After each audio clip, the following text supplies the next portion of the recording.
Hello बच्चों, चलिए प्रश्न को पढ़ते हैं। प्रश्न में है, निम्न में से कौन सी नियंत्रित प्रक्रिया नहीं है? ए है वाष्पोत्सर्जन, बी है गटेशन, सी है ए और बी, और डी है उपरोक्त में से कोई नहीं। तो इस प्रश्न की मुख्य अवधारणा है, मुख्य अवधारणा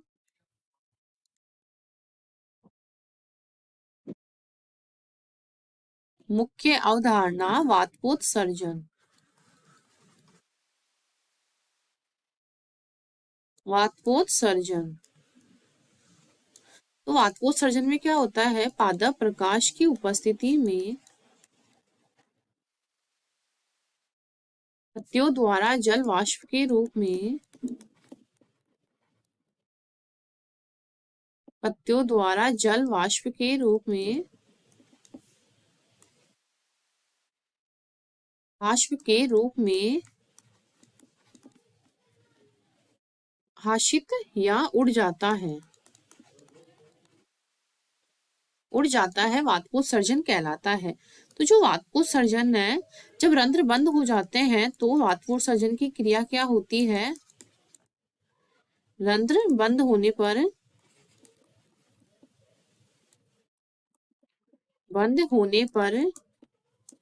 रुक जाती है। तो इस प्रकार ए विकल्प हमारा गलत हो जाएगा। तो कौन सी प्रक्रिया नियंत्रित नहीं होती है? तो अब है हमारे गटेशन। गटेशन क्या होता है? इसको हिंदी में बिंदु स्राव भी बोलते हैं। बिंदु स्राव।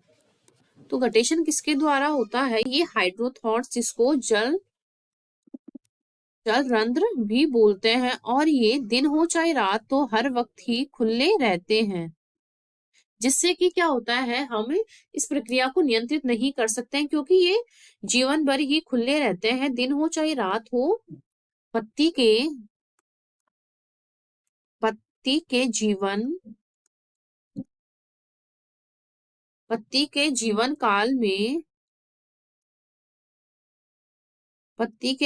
काल में दिन रात खुले रहते हैं। जिससे क्या होता है, ये हमेशा ही क्या करते हैं, जो जल होता है उसको वाष्प के रूप में या बूंदों के रूप में स्रावित करते रहते हैं। तो इसमें क्या होता है, जो जल होता है वो बूंदों के रूप में बाहर निकलता है। जल बूंदों के रूप में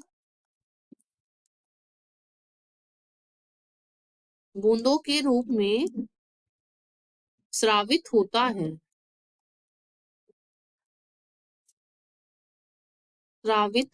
है, जिसे बिंदु स्राव कहते हैं। और जल रंध्र या हाइड्रोथॉट जिसको बोलते हैं, उसके द्वारा होते हैं। इसको नियंत्रित नहीं कर सकते हैं, क्योंकि जीवन काल में हमेशा ही दिन या रात वो खुले रहते हैं। इस प्रकार गटेशन को हम प्रक्रिया को नियंत्रित नहीं कर सकते। वाष्पोत्सर्जन को हम कर सकते हैं, क्योंकि ये रात के समय में जब रंध्र बंद हो जाते हैं, चाहे रात हो चाहे दिन हो, जब रंध्र बंद हो जाते हैं तो वाष्पोत्सर्जन की क्रिया को हम नियंत्रित कर सकते हैं। तो इस प्रकार विकल्प भी हमारा सही हो जाएगा और बाकी के विकल्प कट जाएंगे। आशा करती हूँ आपको इस प्रश्न का हल समझ में आ गया होगा। धन्यवाद।